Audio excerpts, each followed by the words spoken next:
So this next video is going to look at the small molecule tyrosine kinase inhibitors. So first, what's a tyrosine kinase? Well, specifically, it's an enzyme that's capable of transferring phosphate from ATP to protein. From a cell perspective, they're called on-off switches, and they involve a very large signal transduction cascade, which is grossly oversimplified in this diagram. But some of the ones that you've probably are familiar with, or at least have heard of, include epidermal growth factor the insulin receptor, platelet-derived growth factor, vascular endothelial growth factor, VEGF. These are all tyrosine kinases. Okay, and so the yellow dot here indicates it's a druggable target, and a lot of these are druggable targets, and they literally, when they're bound, they really stop this really potent signal transduction cascade, which looks more like this. So this is a nice summary diagram looking at all of the various tyrosine kinases, as well as the receptors that they bind to. So here's the ligand on top, and then the receptor at the bottom, and then here's the signaling pathway, where a lot of these ensue.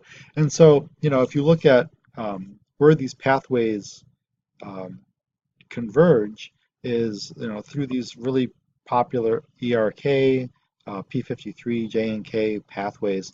And if any of you are familiar with the biology of cancer or the biology of tumors, these pathways all produce cell survival, proliferation, apoptosis, metastasis, angiogenesis. These are the hallmarks of cancer that were first proposed by Hanahan and Weinberger in 2000. And so the drugs that can inhibit these specific tyrosine kinases are all listed here. And of course, this is a lot more than what you need to know, but this is a nice kind of conceptual review of this really large body of literature that's come out in the last, I don't know, 10 years or so.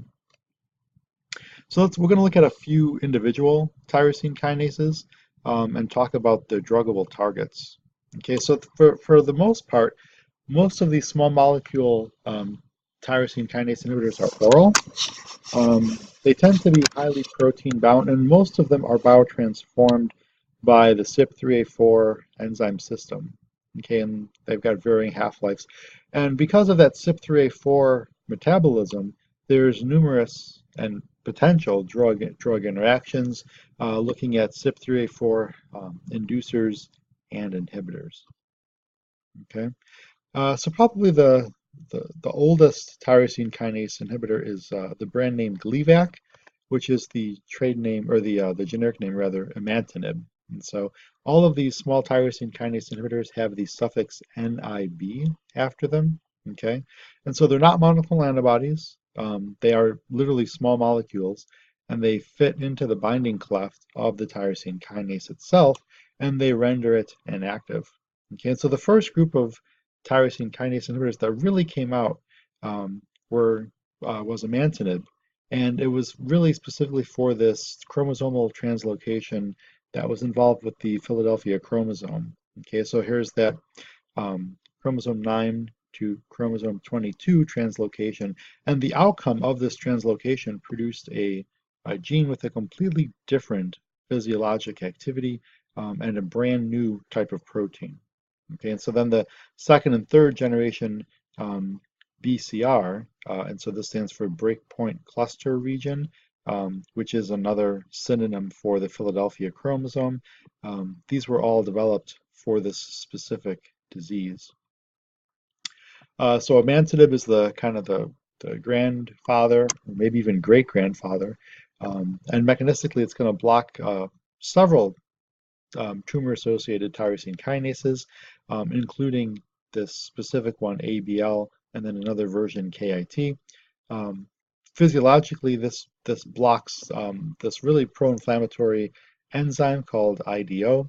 It's going to inhibit not only the number, but also the activity of Tregs. Remember, the Tregs are the suppressor cells which block effector function, so they would be effectively blocking the cytotoxic T lymphocyte response. They also, mechanistically, this will promote communication between some of your more lower level immune cells, so looking at dendritic cells, which of course can present antigen, and natural killer cells, which can direct cytotoxic effects. Um, Currently, imatinib is indicated for CML, chronic myeloid leukemia, as well as some gastrointestinal stromal tumors. And of course, all of these drugs, or all of these conditions, would rely heavily on the signal transduction pathways of these tyrosine kinases. Okay, dasatinib is kind of the second generation um, tyrosine kinase inhibitor that's kind of replaced imatinib because of increased resistance over the years. Um, Dasatinib even has a much wider affinity to several tyrosine kinases. In terms of its physiologic outcomes, you can see kind of a dose-dependent myelosuppression. Some patients have edema, and of course, this problem of QT prolongation um, does manifest itself with dasatinib.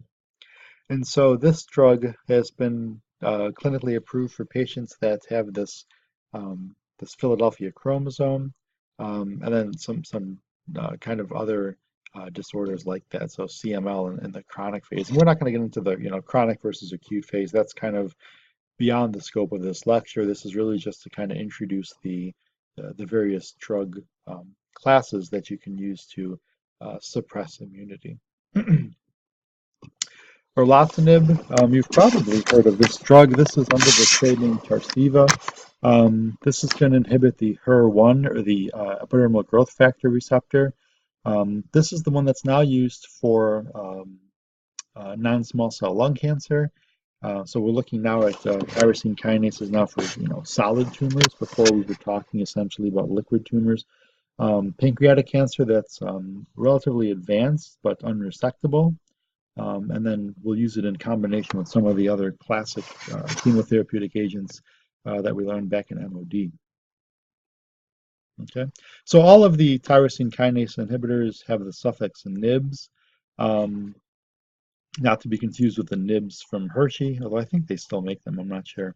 But here's a nice long list of all of them, and you don't by any chance need to know all of these. You just need to recognize based on the suffix that it is a tyrosine kinase inhibitor, and these are the mechanisms of action. Okay.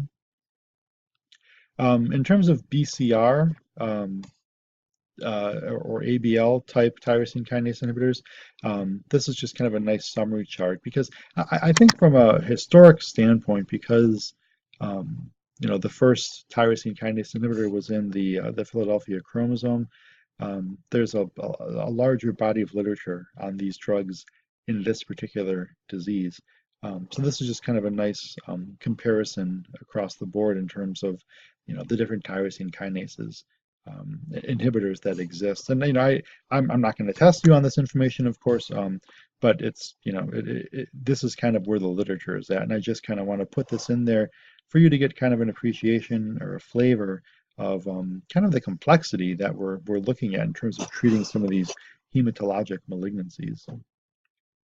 Okay, there are of course some side effects and toxicities. You can see this nice rash that can be induced through two different drugs, and so the erlotinib and cetuximab, of course, which are two completely different drugs, have a similar presentation in terms of some of these relatively odd side effects.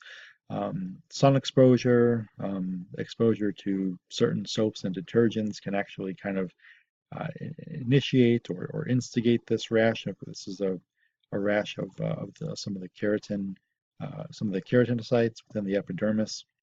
Hair follicles can get inflamed and so forth. So this is a relatively common side effect, but unique to this class of drugs. Okay. Sorafenib is a newer kind of multiple tyrosine kinase inhibitor. This particular drug inhibits VEGF, and so this is great for solid tumors because remember VEGF is one of the key instigators to the process of angiogenesis. Okay, and so the indications are listed here: renal and hepatocellular carcinoma, as well as other tumors that have been kind of refractory to other disease or other treatments. All right. And then this is just kind of a nice summary slide. So there's, we've got multiple venues, multiple methods to inhibit a specific signaling pathway. So this is looking at the VEGF receptor. Okay. So we've got specific drugs. Bevacizumab is a good example. This is a monoclonal antibody to the VEGF ligand. Here is the VEGF receptor, of course, which has another drug that can inhibit directly the receptor, and then some of these other tyrosine kinase inhibitors, which can be internalized and inhibit this activation pathway. And so, lots of different signaling pathways can be perturbed, many of which through tyrosine kinase inhibitors, which would be shown here, as well as through monoclonal antibodies, which is shown here. Okay. Another tyrosine kinase inhibitor, vemurafenib, it inhibits this RAF kinase. This is used in metastatic melanoma. Adverse effects are listed here. And then from the RAF kinase perspective, we've got basically now a method to really restrict the growth promoting signaling pathway cascade, which alters gene transcription. And so, this just kind of a random sampling of a couple of the more commonly encountered tyrosine kinase inhibitors. By no means was this little mini lecture, mini video all inclusive, but I just gave you kind of the overall view of some of these drugs. Okay, so we'll end here and we'll continue on with other drug classes.